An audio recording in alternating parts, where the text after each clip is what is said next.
Hello అండి, welcome back to another short. ఇదైతే weekend blog. ఇవాళ అయితే మా చెల్లి మమ్మల్ని అక్క 2 days హాలిడేస్ కదా రండి ఉండి వెళ్దురు కానీ అని పిలిచింది. మేము కూడా వెళ్ళి చాలా రోజులు అయిపోయింది. అలాగే ఊరెళ్ళి వచ్చాం కదా, కొంచెం టైర్డ్గా కూడా ఉంది. సో అక్కడికి వెళ్తే కొంచెంసేపు రిలాక్స్ అవ్వచ్చు, అలాగే మా చెల్లి వాళ్ళ పాపతో ఆడుకోవచ్చు అనుకుని వెళ్దామని డిసైడ్ అయ్యాము. ఇక్కడైతే మా చెల్లి వాళ్ళ ఇంటికి వెళ్ళలేదు, సంక్రాంతికి ఇక్కడే ఉండిపోయారు కదా. సో అమ్మ కొన్ని స్నాక్స్ ఇచ్చింది కదా, అవి కూడా కొన్ని వాళ్ళకి తీసుకెళ్తున్నాను. తర్వాత అయితే ఇలా రెడీ అయిపోయాను. సో సింపుల్గా ఒక జీన్స్ వేసేసుకొని ఒక షార్ట్ కుర్తీ ఒకటి వేసేసుకున్నా. ఇది యాక్చువల్గా లాంగ్ కుర్తీయే కానీ బట్ ఇంకా ఇలా అయిందనమాట. నేను దీన్ని ఇంకా జీన్స్ మీద వేసేసుకుంటున్నా. సో ఇంకా మాయిశ్చరైజర్ అంతా పెట్టేసుకుని బయటకు వస్తే ఏంటంటే ఎండ ఫుల్గా ఉంది, సమ్మర్ వచ్చేసిందేమో అన్న ఫీలింగ్ అయితే వచ్చిందనమాట. సో ఇంకా నేను కూడా కిందకి వెళ్ళిపోతున్నా. మా వాళ్ళు వెళ్ళి కార్ అంతా బయట పెడతాం, నువ్వు వచ్చే కీసెస్ అన్నారు. సో కీసెస్ నేను కూడా స్టార్ట్ అయ్యా.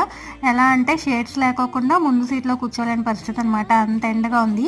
సో ఈ వీకెండ్ అయితే ఇలా ప్లాన్ చేసుకుని మా చెల్లి వాళ్ళ ఇంటికి అయితే వెళ్ళిపోయాము. వీడియో